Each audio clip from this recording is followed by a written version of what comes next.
What is up, guys? It is Lucas Da Silva here, back again. Earlier today, just got done talking with Coach Porter from Thunder, Russell, Boskin, Beats, and some others on the way. But right now, as you can see with the face he's usually making when I start rambling, if you can't tell by the shirt, one of the coaches I have probably the best relationship with, that is a Elite Eight hallmark to say the least, Coach Tim Ziola, aka Coach of Dynasty, aka one of the more, I'll say, rambunctious coaches to usually be in Atlanta on the Well, weekend. indicted but never convicted. I always just joke that I'm an unindicted co-conspirator. That's a fair point, but how you doing today, Coach?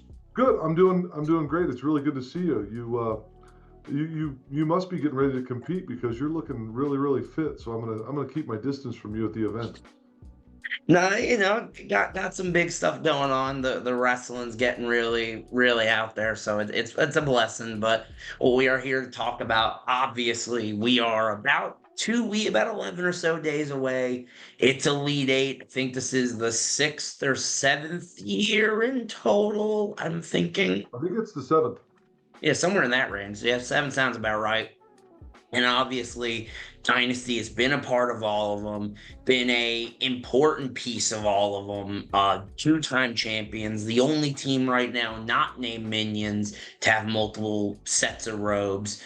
So let's just talk about that for a minute. Talk about Dynasty and the core you have put together, which, if you don't know, we are talking world's champions, litany of national titles at all levels of the sport. Just talk about that for a minute.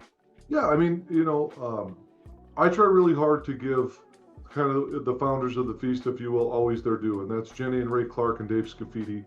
And they were kind enough to give this to me for nothing, and they just wanted me to be the custodian and steward ever, the best custodian and steward ever that I could be. And so I mean, it's great. I mean, when you think about our core, when you think about kind of the people that have made us who we are, kind of in the here and now, it's the Monarettos, the Nobles, the Bassetts, the Forests. Um, you know, they seem to, when we pick up the phone and start calling people, generally speaking, they come running. And so the hardest, I think most of the coaches would testify to this. The hardest and most stressful thing about the duel is not money collection. It's not building a lineup. It's making sure that everybody shows up, everybody stays healthy, everybody's on weight. And I can honestly say that that's kind of the litmus test for us. I mean, the wins and all that are great, but we've been really fortunate and really blessed to get families that they say they're going to be there, they say they're going to be on weight, they say they're going to be healthy, and darn it, they show up and they're ready to go. So we've got Noble and Bassett, and we've got we've got Coach Kendall and myself and Coach Monaretto. We got a good crew in the corner, and I'll be keeping all them calm this year. I'm the kinder, gentler. If you're the one keeping the group calm, boy, we are in trouble. But They're, these Jersey guys, though, and I love them, but these Jersey guys, they get me going, and they're the Jersey, the PA guys. that's yes, I believe that. Cliff and They're the Shane are ones that get you gassing me going. up. I mean, For there's for nothing I for can do. those who don't know, my first interaction with Coach Ziola, it was the first year I was doing commentary there. It's the third round. Mind you, Dynasty's up, I want to say 40. Okay, it's one of these duels that it was over by the midway. All of a sudden, a call is a feature. He blows a gasket and starts talking to me on commentary. Well, you were my only friend in the Really? room. You were my only friend in the room. I'm always seeking an ally. You're right. So, you mentioned these names, and in passing, it's almost funny to hear you say this, but your teams have consisted of the Monarentos, the Bassetts, Noble, obviously, Jax Forrest, Mel Miller, Lorenzo Austin, all these guys. What is it like for you, who's had sons on both your sons on these teams, to be around genuinely the pound for pound cream of the crop of American high school wrestlers this event every year, basically? Well, you I think everybody expects me to say that it's high maintenance and it's stressful, and it's not. I mean, Look, these people, and I truly mean this, they could be the biggest prima donnas that you've ever seen in your life, and they're like not. You know, my son Ben is not going to wrestle this year. In the event, I had to pull him out because he grew too much. And, you know, so he was going to go 44, and then he was going to go 55 or 57, whatever it was. And, you know, he's almost 170 pounds. Well, people have got airline tickets and hotels and college coaches coming to watch him. And so I just, listen, we're not going to fight Mother Nature. We're not going to cut any weight. So I put the roster out. It's a great story. So I put the roster out to our teams. Bill Bassett sends me a note. Hey, do you have the roster? I said, yeah. He said, where's Benny? I explained, same story I just told you. He's grown too much. And Bill, first thing he says, he can split match it with Bo. He can split match it with Melvin. Doesn't bother us at all. And I just think that, that's not the case for every team. And I understand that everybody's scrapping for every inch and everybody's fighting to get their notoriety and their name up in lights. But at the end of the day, you asked the question you asked me is what's it like? It's awesome. It's so awesome because we don't have to worry about these guys, making bad decisions, trashing the rooms, not showing up. They're just great people. And that's kind of been, I can honestly say, we have not had anybody on a dual team where I've said, you know what, I'm never having that SOB back again. That's never happened. So I'm knocking on wood as I say it. I always put in our group me, if anybody has any negative feedback, call Bill Bassett and Bob Monaretto. They'll handle everything. So maybe people are mad. They just don't call me about it. Possible. I mean, but genuinely, as a commentator who's been, I think this will be my third or fourth year at the event. I think fourth. It's really unique to see this team that is so high level, but they're always having fun. It's always a great atmosphere. And I think it's led me to the success that, two-time champions of the robes, back-to-back, last year, not the finish you would have liked to have seen, obviously, from you. Walking wounded. We were the walking wounded last year. Yeah, you guys, along with a couple other teams, it's last year was just a wood chipper. Yeah. But I think it doesn't go to the lack of the team's durability. It's that it's just this event. It's a grind for 7 matches over 2 days. Yeah, it's a complete meat grinder. And when you look at, and there's some other great duels. My guy Corey Frederick puts on some great duels with the Tyrant series, NHSCAs. But you go out there and your pool play duels, you're going to get what might be perceived, and no disrespect, but you might get some easier duels. Well, the problem is now every duel you get is it's just one after another, really, really hard guy. And I think, when you've got all these college coaches that are milling around and everybody's watching and these guys they're feeling the pressure, they're feeling the stress. It's the best event for a reason, but it's definitely a meat grinder.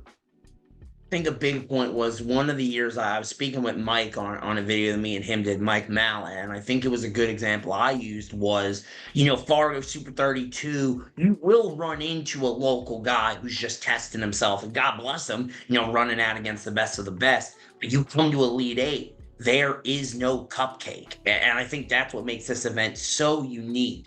So and I have to be the media guy and ask this. You like putting me over, but I have to do this. You're 2-time champs. Is there any, I guess you would call it a chip on the shoulder, which is rare to say for Dynasty, but is there any sort of a chip on your shoulder with the result of last year coming back into Atlanta, looking to reclaim the robes with a field that includes a Pawa team that's always ready to scrap? Carnage and Thunder look primed to make a run. Minions looking to get back on track. You have New Jersey and Stellar, not to mention Cormier bringing his squad from out west. What is the I guess mindset for your crew coming into next weekend? Well, I broke it down last year. I watched a video. We got interviewed. Cliff was kind enough to interview me during it, and we didn't get off the bottom. I mean, that was one of the biggest things. Number one, we weren't getting off the bottom. Number two, when we were on bottom, we were getting hit for stalling at an inordinate level. But nonetheless, they were still stall calls. So the first thing is we're going to get off the bottom. Now behave, coach. Behave, not yet. That's right. No, we're gonna absolutely make a big focus on getting off the bottom. There's no question that there's a chip on our shoulder. We're always going to be respectful to our competition. I freaking love all these coaches. I mean, I love them. They are so much fun. Our group chat has been so good. I put on the group chat the other day and kind of got everybody going. I said, hey, Coach Porter, because he's put together a hell of a team. I said, Coach Porter, make sure you get Cliff your robe sizes and be specific because I want to congratulate you guys on winning Elite Eight. So he's responding in the group chat. Chittum's getting it going. And Porter's texting me individually. I'm not going to say what he said to me, but it was very choice words. Well, I love that Porter guy. was telling me on the people see it when they watch Porter's video. He was made it clear. I think that's the thing about you that man, I despise it from you the most is I remember you guys win the first year. We go into year two, and we're talking. You're like, ah, man, it's a rough field. And you have the same damn team. You had like two different kids. I'm like, man, you were going to tell me, hey, we're just having to make the bracket. You Yeah. are the epitome of a sandbagger, and it's Yeah. so old school. I love it. There's no doubt about it. There, we got to do it. I think the good friendly competition. I think razzing these guys up. I don't think that we need to put winning so high on a pedestal that we're getting mad at each other and we're talking crap and to me I want to cut it up. This is an expensive event. It's very worth it. But at the end of the day, you're flying to Atlanta, you're getting rooms, you're renting cars, you're buying food, you're paying for gear. It's an expensive and very worth. Cliff does such a great job of giving us great value for it, but it's still money. And I think at the end of Absolutely. the day, yeah, I mean, Cliff is the GOAT. And at the end of the day, we've got to make sure that we're giving our athletes across the board the best opportunity possible, the best exposure. The families need to enjoy themselves. And I think some good, friendly ribbing is totally good. I love Jersey. They're my guys. Everybody thinks I'm from Jersey. I love to give them those commission boys. McGinty, I like to gas him up pretty good. He's one of the best ever to do it. But I mean, at the end of the day, it's this is what we live for. I mean, this is the best event.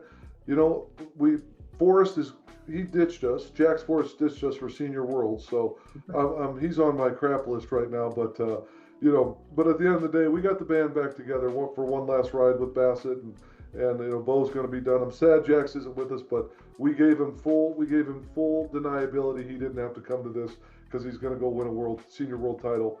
But it's cool to see these guys going through their recruitment. Noble was just at NC State, and Ben just committed to UNC, and Bassett was just at Nebraska, and Melvin, Nebraska. I just think that, I mean, we got Jimmy Masney. I don't know who's going to get this guy, but whoever is going to get him is going to get an absolute savage. Princeton, my guy Joe Dubuque, Coach Dubuque, and Ashnault. They got Affidian. I mean, he's a freaking dog.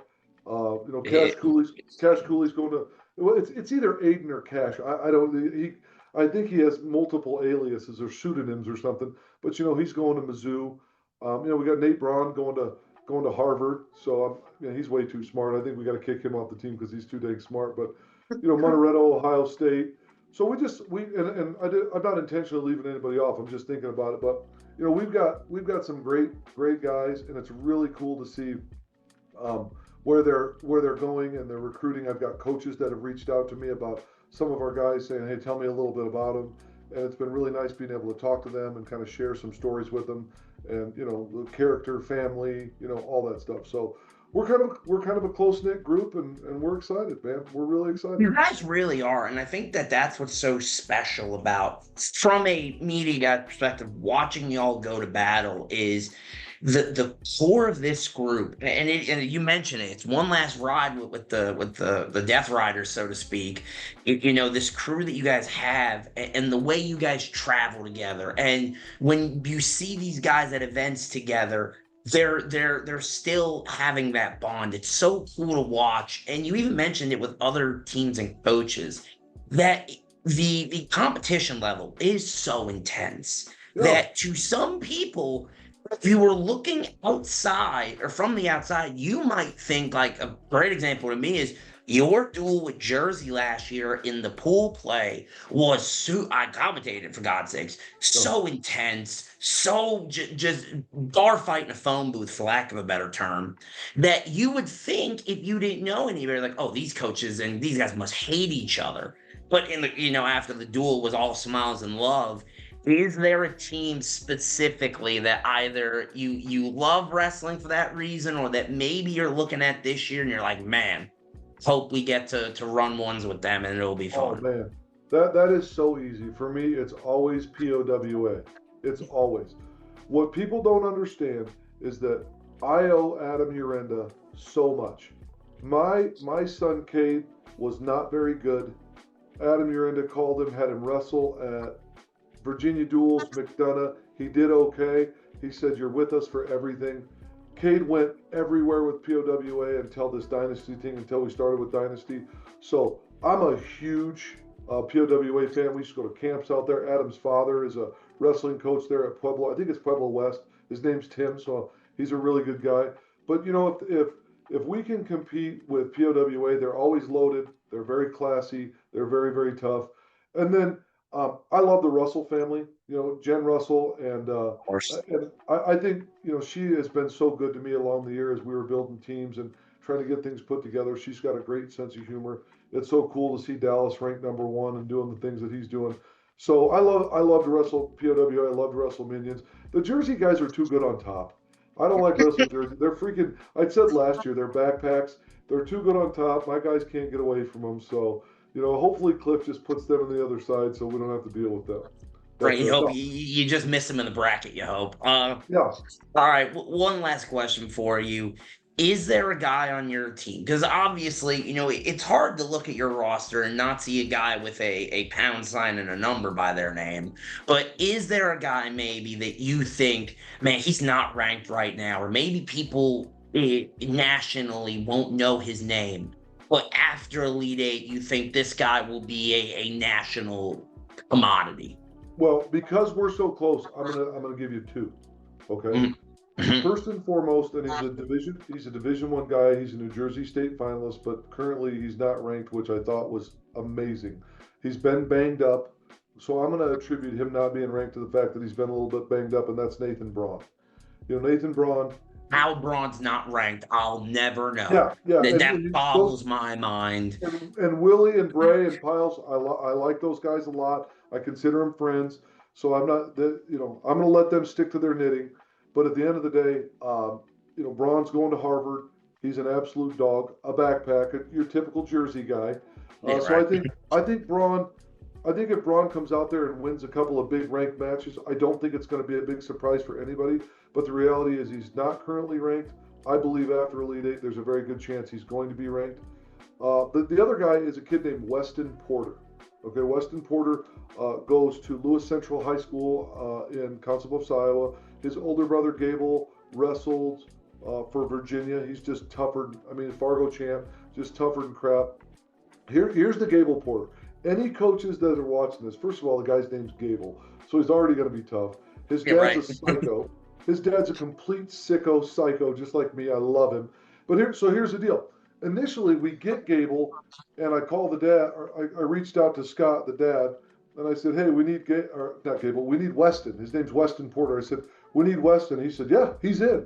I said, "Well, hold on a minute, Scott. We got to talk about flights and hotels and arrangements and wait." He said, "It doesn't matter. He'll wrestle wherever you want him. It doesn't matter at all. I mean, I have goosebumps right now." He said, "He'll wrestle whatever you want. We just want to be a part of it." So we put him at one weight, and then we had to move the lineup around a little bit because guys were growing and guys were shrinking and all that stuff. So I called him. I said, "Hey, dog, I need him to go 129." He goes, "Perfect. Doesn't matter to us." He weighs about 125, so he might take a few lumps. I hope you don't get mad at him. I said, "No, I'm never going to be mad at an absolute savage like that." He's got a couple of big ranked wins. I'm not in the business of calling any of the people that he's beaten out, but he's beat a couple of really, really good ranked guys at a little bit lower weight. So I'm not sitting here saying that I think Weston Porter is going to come out and go 7-0 and pin everybody. But I'm telling you this: his hand fight is elite. He's a very, very, very tough man. He lost in the semis last year on a penalty point. Got DQ'd for an illegal slam in Iowa. Very, very controversial call because if you know this kid, I remember seeing that yeah, video yeah, and that yeah. And fell about. if you know this kid, he's just meaner than a junkyard dog, but he's just a great, nice human being. So my two By the way, for anyone listening, no way that was a slam, by the way, but we're not even going to no, get into no, that. that's near, yeah. He's I'm a working on chance. I'm working on being significantly more political as I get older. But I'm telling you. But here's the reality. The reality is, The day I can vote for Tim Ziola for president, I'll be a happy man. boy, I made a couple mistakes early on. I need to get some distance between those. But the reality for me is that I think the Millers, the Bassett's, the Montreros, the Nobles, those guys. We got a little 100 plus 103 pounder named Hogan Rice. That's a really really tough kid. But I think when it's all said and done, if I'm a college coach and I'm going to watch an unknown and Weston's getting calls and he's taking visits and he's doing his thing, he's a guy, I think he's probably a 25, 33, 41. He's either going to be a 25, 33 or he's going to be a 33, 41, depending on how he grows. Great grades, great student, and a really, really tough human being. So I think that he's probably the unknown guy that's going to make himself some money this weekend. Of course, I mean, at this point, that is the business of this sport. But thank you, Coach, as always, for taking the time to chit chat with me. Any kind of parting shots or things you want to say before we sign off? Yeah, I just it's the same for me. I'm working really really hard with my guys, my crew, me on gratitude, and I want you to know something. Cliff and Shane and you and everybody that's a part of this. Everybody that's a part of this, Mike Mal and Jess and all Drew, they're the best. And so what I would submit to you guys is this is a great event. I can't thank you enough for everything that you all are doing for these kids and for all of us. At some point, the clock's going to strike midnight, and I'm not going to be going to these events anymore, and I'll be chasing these kids of mine around. But the bottom line is that it's going to be an absolute heater. And Cliff has outdone himself on the gear this year, and he's outdone himself with the competition. So it's going to be great. Make sure you find me, and I don't drink, but I'll buy anybody that needs a beer. So. Duly noted. Thank you, sir, for taking your time. I'll see you next weekend. You bet. Are you bringing the missus? Of course, the missus. Hey, she's the best part of you, so I can't wait to see you guys. I couldn't agree more. All right, brother. You be good. We'll see you in a couple weeks. Yes, sir. All right, see you, pal.